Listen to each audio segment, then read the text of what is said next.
동방박사가 만난 예수 그리스도라는 제목으로 말씀의 은혜를 나누겠습니다. 동방박사는 멀리서 유대인의 왕으로 나신 예수 그리스도를 경배하기 위해서 왔습니다. 예수님을 만나니 그 기쁨이 이루 말을 할 수가 없었습니다. 9절입니다. 박사들이 왕의 말을 듣고 갈새 동방에서 보던 그 별이 문득 앞서 인도하여 가다가 악이 있는 곳 위에 머물러 서 있는지라 그들이 별을 보고 매우 크게 기뻐하고 기뻐하더라고 했습니다. 우리 역시 마찬가지입니다. 내 안에 있는 예수 그리스도를 발견하게 되면 우리는 이전에 느끼지 못했던 큰 기쁨을 느낄 수가 있습니다. 동방박사가 예수님을 만난 것처럼 우리도 내 안에 계신 예수님, 우리 가운데 와 계신 이 예수님을 만나기 위해서는 어떻게 해야 되겠습니까? 이 세 가지를 말씀드리겠습니다. 예수님을 만난 이 기쁨이 여러분에게 충만하시기를 바랍니다. 첫 번째, 구도자의 자세를 가져야 합니다. 한번 따라 하시기 바랍니다. 구도자의 자세를 갖자. 예수님을 만나는 데 있어서 필요한 것은 족보가 아닙니다. 훌륭한 신분도 아닙니다. 지위도 아닙니다. 예수님을 만나는 데 있어서 필요한 것은 간절히 주님을 찾고자 하는 구도자의 마음과 자세입니다. 동방박사는 이방인이었습니다. 그런데 예수님은 이방인은 나에게 올 수가 없다, 그들을 배척하지 않았습니다. 동방박사는 유대인의 왕으로 나신 아기 예수께 경배하기 위하여 먼 길을 여행하여 왔습니다. 이 동방이라는 것은 지금의 이란이나 이라크쯤 됩니다. 그곳에서 예루살렘까지 오기 위해서는 3, 4개월을 걸어야 됩니다. 그냥 예수님을 찾아오지 않았습니다. 귀한 예물을 들고 예수님을 찾아왔습니다. 동방박사들은 왕으로 나신 분이 어떤 분인지 조사하기 위하여 예루살렘으로 온 것이 아닙니다. 그에게 경배하기 위하여, 예배하기 위하여 많은 희생을 드리며 예수님께 나왔습니다. 구도자의 길은 편하고 쉬운 길이 아닙니다. 그들은 별을 보고 왔기 때문에 밤에 여행을 했습니다. 낮밤이 바뀐 여행을 했습니다. 정상적인 여행이 아니었습니다. 바로 이것이 구도자의 자세입니다. 세상의 구주로 나신 이를 한번 뵙기만 하면 죽어도 여한이 없겠다 하는 그런 마음을 가지고 이들은 예수님을 찾아왔습니다. 오늘날 예수님을 만나기 위해서는 구도자의 자세, 올바른 예배자의 자세를 가지고 주님께 나아가야 합니다. 주님을 예배하는 것, 여러분 예배하는 데 필요한 시간을 드리는 것 아까워하면 안 됩니다. 주님을 예배하는 데 드리는 예물, 그것을 아까워하면 안 됩니다. 내가 그토록 귀한 만왕의 왕 만주의 주를 만나는데 희생하지 못할 것이 없다는 마음을 가지고 나와야 됩니다. 여러분, 온 세상의 구주가 달에 있다면 달에 가서 그 구주를 만나려고 하지 않겠습니까? 지금은 과학이 아직 발달하지 못해서 누구든지 전부 비행선을 타고 달에까지 가지를 못합니다. 그러나 나중에는 달에까지 왔다 갔다 하는 여행이 자유로운 때가 있을 것입니다. 예수님이 달에 계신다면 그 비용을 들여서라도 달에 가서 예수님을 만나서 그 구원의 은혜를 입으려고 할 것입니다. 이것이 바로 구도자의 마음입니다. 주님을 알고 만나기 위해서는 우리가 구도자의 자세를 가져야 됩니다. 구도자는 진리를 찾기 위하여 시간과 물질의 희생을 아까워하지 않는 자입니다. 진리를 위하여 자기가 가지고 있는 것 얼마든지 바치고 희생하는 준비가 되어 있는 자입니다. 유대인 종교 지도자들이 예수님을 찾아와서 경배를 드리는 것은 당연한 일일 것입니다. 그런데 이방인들, 동방박사는 이방인이기 때문에 그렇게 해야 될 의무가 없습니다. 그런데 그들은 값비싼 예물을 들고 나와서 예수님을 예배하기 위해서 나왔습니다. 그것은 유대인의 왕으로 나신 이의 가치를 알았기 때문입니다. 내가 예배하는 분의 이 가치를 알아야지 올바로 예배를 드릴 수가 있습니다. 하찮은 분을 것 같으면 그렇게 내 것을 희생하여 그분께 찾아 나갈 필요가 없습니다. 그러나 주님의 가치를 알면 내 모든 것을 바쳐서 주님께 나아가려고 할 것입니다. 마태복음 13장에 보면은 보화의 비유가 나옵니다. 천국 마치 밭에 감춘 보화와 같으니 사람이 이를 발견한 후 숨겨두고 기뻐하며 돌아가서 자기의 소유를 다 팔아 그 밭을 산다고 하셨습니다. 천국은 마치 값진 진주를 구하는 장사와 같다고 했습니다. 자기가 평생 구하던 그 진주를 발견하니 자기의 모든 소유를 다 팔아 그 값진 진주를 사느니라고 말씀을 했습니다. 주님의 가치를 알기 때문에 내가 주님을 얻고 주님을 내 마음에 모시기 위하여 희생과 헌신을 아끼지 않는 자, 이가 바로 올바른 예배자입니다. 송구영신 특별 기도회 때 많은 분들이 기도 제목을 적어내었습니다. 그 기도 제목 가운데 예수님을 인격적으로 만나기를 원한다는 기도 제목을 적어놓은 분이 여러 분 있었습니다. 여기 나오는 동방 박사는 예수님을 인격적으로 만났습니다. 우리가 예수님을 인격적으로 만나기 위해서는 구두자와 같은 그런 마음과 자세를 가져야 됩니다. 주님을 만나기 위해서 드리는 수고와 희생을 아까워하지 말아야 됩니다. 내 가장 귀한 것을 드려서 주님을 예배하겠다는 마음을 가져야 됩니다. 하나님은 동방박사에게 큰 기쁨을 주셨습니다. 구도자에게 주신 기쁨이었습니다. 우리가 기쁨을 얻을 수 있는 출처는 여러 가지입니다. 맛있는 음식을 먹어서도 기뻐할 수가 있고, 세상에 있는 지위를 얻어서도 기뻐할 수가 있습니다. 물질의 소유를 통해서 기쁨을 얻기도 합니다. 크리스마스 때가 되면 선물을 받으면 기쁨이 우리에게 생기기도 합니다. 그러나 이런 모든 것들은 육신의 정욕과 안목의 정욕과 이 세상의 자랑에서 얻는 기쁨입니다. 하나님이 그런 것들을 기뻐하지 않습니다. 그런데 진리를 깨닫는 데서 오는 즐거움과 기쁨도 있습니다. 그래서 알키메데에서는 목욕탕에서 목욕을 하다가 갑자기 불익의 원리를 발견을 했습니다. 불익의 원리를 발견한 다음에 너무나 기뻤습니다. 목욕탕에서 뛰쳐나왔습니다. 알몸으로 온 시내를 뛰어다녔습니다. 뛰어다니면서 모든 사람들이 보는데 유레카 유레카, 야 나는 발견했다, 나는 찾았다, 그렇게 외치면서 다녔습니다. 진리가 주는 기쁨이었습니다. 저는 고등학교 때 수학 문제를 풀 때는 밤을 새운 적이 한두 번이 아니었습니다. 밤 11시쯤 되어서 12시가 되면 잠이 옵니다. 잠이 오면 저는 과목을 바꿉니다. 다른 과목 공부하던 것 수학책을 내놓았습니다. 수학책을 내놓으면 이제는 잠이 달아나기 시작합니다. 그 수학 문제를 풀면은 그 답을 맞추게 되면은 그 기쁨이 이루 말을 할 수가 없습니다. 그 기쁨으로 밤을 새운 적이 여러 번이 있었습니다. 진리를 깨닫는 데서 오는 희열 때문이었습니다. 예수님은 당신을 따르는 제자들에게 진리를 알지니 진리가 너희를 자유롭게 하리라고 말씀을 하셨습니다. 진리를 깨닫게 되면 우리는 자유함을 얻습니다. 세상에 있는 것들이 얽매이지 않습니다. 질병에서 자유하게 되고, 죄에서 자유하게 되고, 무지에서 마귀의 종살이 하던 데서 우리는 자유를 얻습니다. 진리 대신에 예수님이 주시는 자유를 체험하게 되면 그 기쁨은 이루 말할 수가 없습니다. 수가성 우물가 여인은 예수님과 대화하다가 바로 이 기쁨을 체험했습니다. 여기 나오는 동방박사 역시 주님을 만나자 그런 기쁨을 체험하게 되었습니다. 예수님을 인격적으로 알기를 원하는 여러분들은 구도자의 자세를 가지시기 바랍니다. 구도자의 자세를 가지고 주님께 나아가는 모든 분들에게 주님이 구도자에게 주시는 기쁨이 충만하시기를 주님의 이름으로 축원합니다. 두 번째, 성령의 인도를 받아야 합니다. 한번 따라 하시기 바랍니다. 성령의 인도를 받자.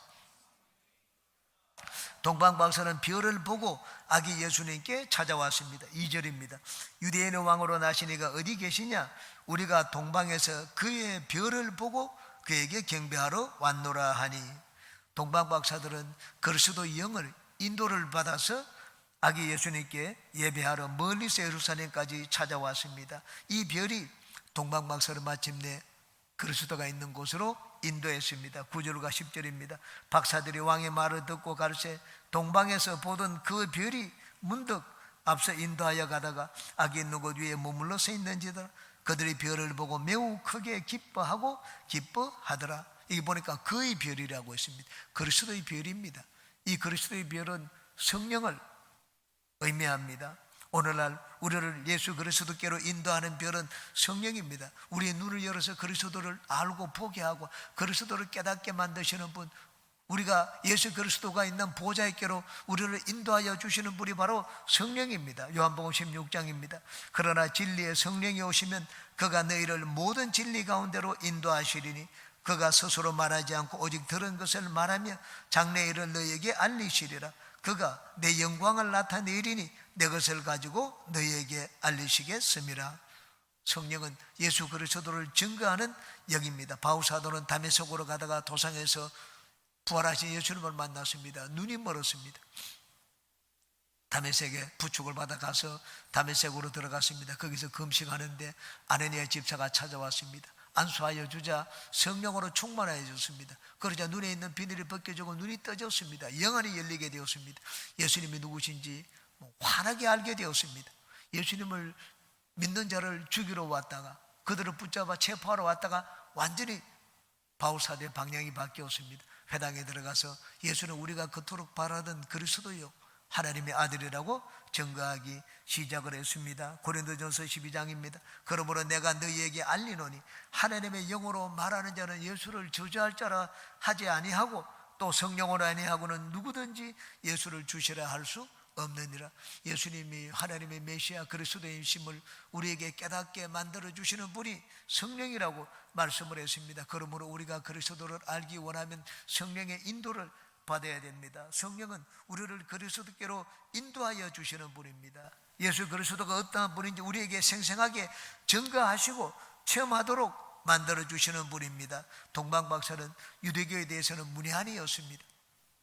성령의 인도를 받자 인류의 구세주가 이 땅에 태어나신 것을 알고 그분께 나와서 경배를 했습니다. 예수가 바로 세상의 구주라는 것을 알게 되었습니다. 그런데 유대인 종교 지도자들은 어떻습니까? 그들은 박시간자였습니다. 성경에 대해서 잘 아는 자였습니다. 이 동방각 박사들이 찾아오자 그들은 모여가지고 막 소동을 했습니다. 전부 다 모였습니다. 야, 유대인이 왕으로 나시니까 어디서 나겠는가? 그들은 이구동성으로 얘기를 했습니다. 베들레헴이라는 땅에서 납니다. 성경에 그렇게 예언되어 있습니다. 그들은 성경을 알고 있었습니다. 그렇지만 성령의 인도를 받지를 못했습니다. 성령의 인도를 받지 못하자 성령을 가지고 있음에도 불구하고 예수님께 나오지 않았습니다. 예수님께 경배하지도 않았습니다. 그러므로 우리가 예수님을 올바로 알고 섬기기 위해서는 성령의 인도를 받아야 됩니다. 내 인간의 지식과 지혜만 가지고 예수님께 나아가려고 해서는 안 됩니다. 성령의 인도를 받을 때 한결같이 완전한 인도를 받아야 됩니다. 절반쯤 성령의 인도를 받아서는 안 됩니다. 동방박사는 그리스도의 별을 따라 가지고 예루살렘 근방까지 왔습니다. 이제는 별이 필요 없다고 생각을 했습니다. 이 유대인이 있는 곳으로 왔기 때문에 예수님이 태어나면 어디 있겠는가? 왕궁에 있을 것이라고 생각을 했습니다. 왕궁으로 갔습니다. 그런데 그곳에 유대인은 왕으로 나시니가 없었습니다. 인간의 생각이었습니다. 그러다가 이들의 얘기를 듣고 예수님이 베들레헴 땅에서 나신다는 말을 들었습니다. 그들은 발걸음을 돌렸습니다.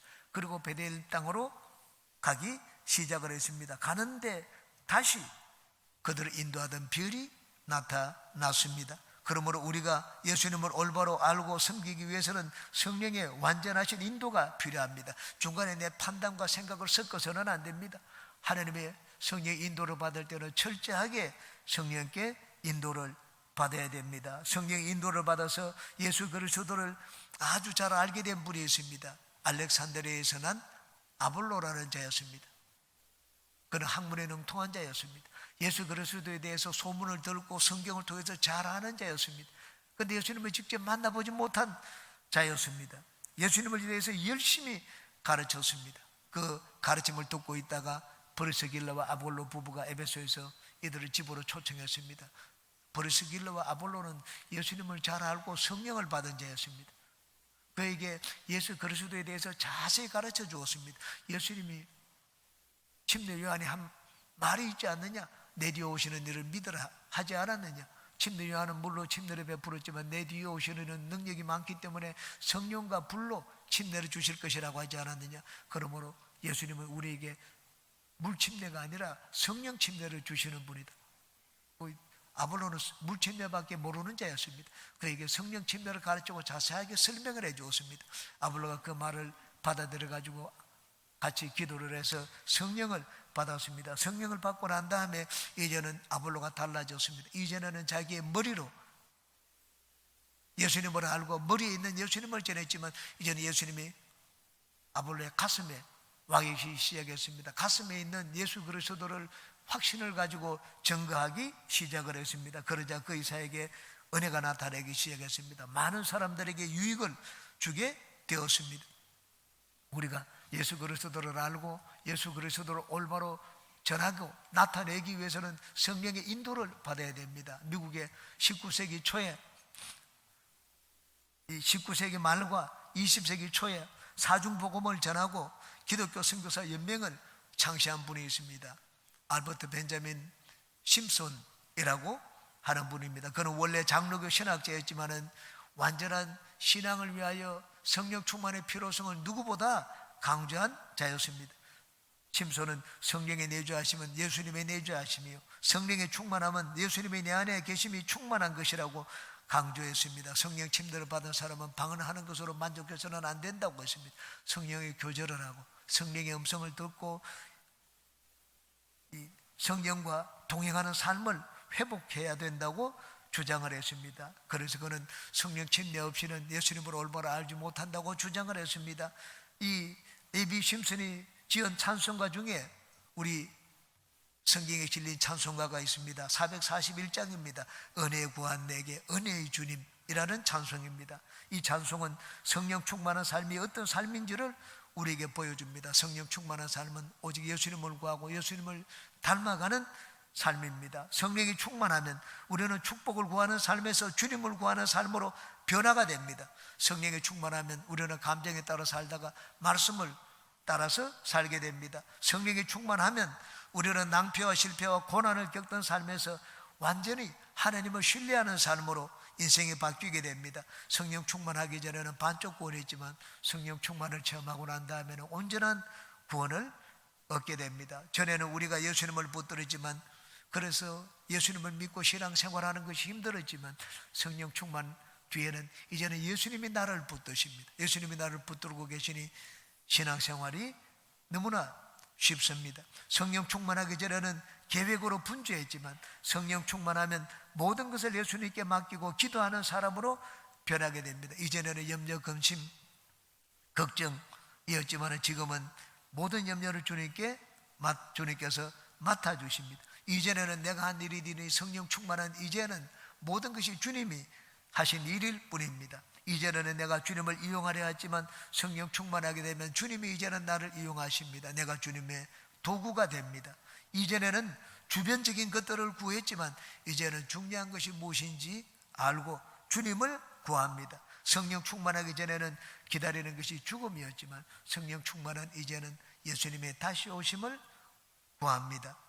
성령은 우리로 하여금 오직 예수님을 바라보게 만드십니다. 성령은 우리를 올바로 예수님께로 인도하여 주시는 분입니다. 그러므로 주님을 인격적으로 알기를 원하고 주님의 보좌 앞으로 나아가기를 원하는 분들은 더욱더 성령 충만을 구하고 성령의 인도를 받으시기를 주님의 이름으로 축원합니다.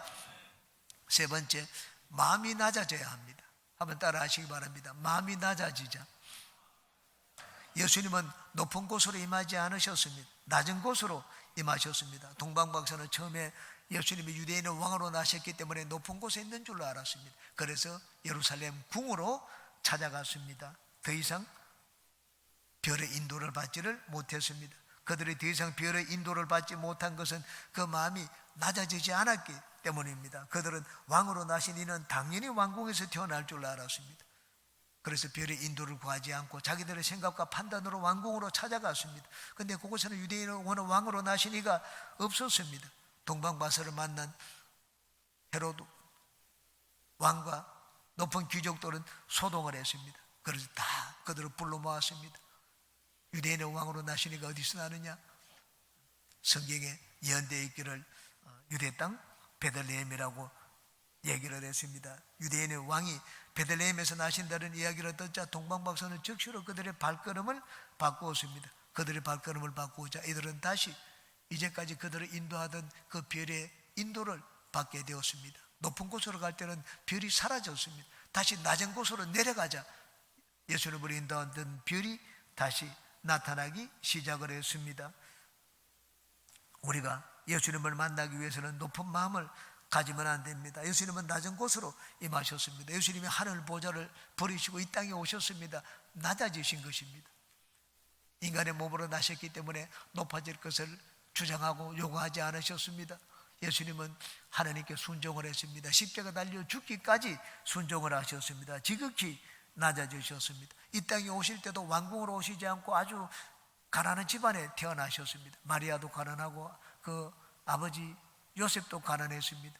여관에 누울 곳이 없어가지고 말구유에서 예수님이 태어나셨습니다. 예수님은 왕궁의 높은 사람들 가운데 자신을 나타내지 않으셨습니다. 목자들 가운데 자신을 나타내셨습니다. 예수님은 낮은 곳으로 임하셨고 낮은 자, 겸손한 자, 가난한 자, 약자들과 함께 하셨습니다. 그러므로 우리가 예수님을 만나기 위해서는 우리의 마음이 낮아져야 됩니다. 내가 왕궁의 높은 곳에 앉아서 예수님께 나아게, 예수님께서 나에게 찾아오시겠지, 나에게 와주시겠지, 그런 마음을 가져서는 안 됩니다. 높은 곳에서 내려와서 낮은 곳으로 임해야 됩니다. 대제사장들과 백성의 서기관들은 예수님께서 어디에서 나신다는 것을 알았지만 그들에게 그곳에 찾아가서 예수님을 경배하지 않았습니다. 왜냐하면 그 높은 곳에서 내려오지 않았기 때문입니다. 그 마음이 낮아지지 않았기 때문입니다. 우리가 예수님을 만나기 위해서는 마음이 낮아져야 됩니다. 겸손해야 됩니다. 있는 자는 있는 자의 자리에서 내려오고, 배운 자는 배운 자의 자리에서 내려오고, 학식 있는 자는 그 자리에서 내려와야 됩니다. 자신을 낮추어야 됩니다. 하루는 예수님이 마태의 집에서 식사를 하실 때 많은 바리새인들이 와서 예수님의 제자들에게 물었습니다. 왜 당신의 선생은 이 세리와 죄인들과 함께 식사를 하느냐? 그 말을 듣고 예수님이 이렇게 대답을 하셨습니다. 마태복음 9장입니다. 예수께서 들으시고 이르시되 건강한 자에게는 의사가 쓸데없고 병든 자에게라야 쓸데있느니라. 너희는 가서 내가 긍휼을 원하고 제사를 원하지 아니하노라 하신 뜻이 무엇인지 배우라. 나는 의인을 부르러 온 것이 아니라 죄인을 부르러 왔노라 하시니라. 예수님은 의인이 모인 곳에 가시지 않았습니다. 높고 거룩한 곳에 가시지 않았습니다. 죄인들이 있는 낮은 곳으로 가셨습니다. 바리새인들은 자기들이 앉은 높은 자리에서 내려오지 못했기 때문에 예수님을 알지도 못하고 받아들일 수도 없었습니다. 우리가 예수님을 알고 예수님을 내 마음에 모시기 위해서는 마음이 낮아져야 됩니다. 중세 시대 아시시 성자라고 불리는 성 프란체스코의 이야기입니다. 그는 원래 부유한 상인의 아들이었습니다. 그런데 성경에 있는 부자 이야기가 늘 마음에 걸렸습니다. 부자 청년이 예수님 앞에 나와서 영생을 얻는 길을 물었습니다. 예수님이 그 부자 청년에게 대답을 해주셨습니다. 마태복음 19장입니다. 예수께서 이르시되 네가 온전하고자 할진대 가서 내 소유를 팔아 가난한 자들에게 주라. 그리하면 하늘에서 보화가 네게 있으리라. 그리고 와서 나를 따르라 하시니 그 청년의 재물이 많음으로 이 말씀을 듣고 근심하며 가니라. 이 부자보다, 이 청년보다 아마 이 프란체스코는 돈이 더 많았을 것입니다. 아버지가 막 독점해가지고 재산을 모았습니다. 창고에는 부화가 가득했습니다. 늘 이 부자 청년의 이야기를 들을 때는 마음이 괴로웠습니다. 그래서 시간 나는 대로 아버지의 재물을 나누어 주었습니다. 하루는 결심을 했습니다. 모든 거리에 있는 사람들을 다 모았습니다. 그러고는 창고의 문을 열었습니다. 여기 있는 모든 것들을 가져가라고 했습니다. 창고에 있는 모든 물건들을 사람들이 다 가져갔습니다. 아버지가 그 광경을 보고는 감독에게 찾아갔습니다. 이 내 아들 재산 손대지 못하도록 법으로 검해달라고 했습니다. 그래서 금치산자가 되었습니다. 감독 앞에 있을 때 마지막 남은 옷 하나를 벗어던졌습니다. 알몸이었습니다. 그리고는 하늘을 향해서 외쳤습니다. 나는 이제 자유하다. 그렇게 외쳤습니다. 하나님은 하늘에서 기쁨을 주셨습니다. 우리가 높이 계신 예수님을 알고 만나기 위해서는 낮은 곳으로 내려가야 됩니다. 낮아져야지 높아질 수가 있습니다. 예수님은 인간의 몸으로 나셨기에 자신을 낮추시고 겸손하게 하나님께 복종했습니다. 마침내는 십자가에 달려 돌아가셨습니다. 하나님은 그러한 예수님을 지극히 높여서 하늘 보좌에 앉혀주셨습니다. 하늘과 땅과 그 아래에 있는 모든 것들을 예수 이름에 무릎을 꿇도록 만드셨습니다. 우리가 높은 곳에 계신 예수님께 나아가기 위해서는 우리도 예수님처럼 낮아져야 됩니다. 우리는 예수님을 높아지는 길에서 만나는 것이 아니라 낮아지는 길에서 만나게 됩니다. 높은 곳으로 가다가 걸음을 바꾸어서 보잘것없는 동네 베들레헴 말구유로 태어나신 예수님을 만나러 가는 이 동방박사에게 주님께로 인도하는 별이 다시 나타났습니다. 그리고 주님을 발견하게 해주시고 큰 기쁨을 이들에게 주셨습니다. 성탄절을 앞두고 마음이 낮아지고 겸손하여 낮은 자들과 함께하는 모든 분들에게 주님이 주시는 큰 기쁨이 충만하기를 주님의 이름으로 축원합니다.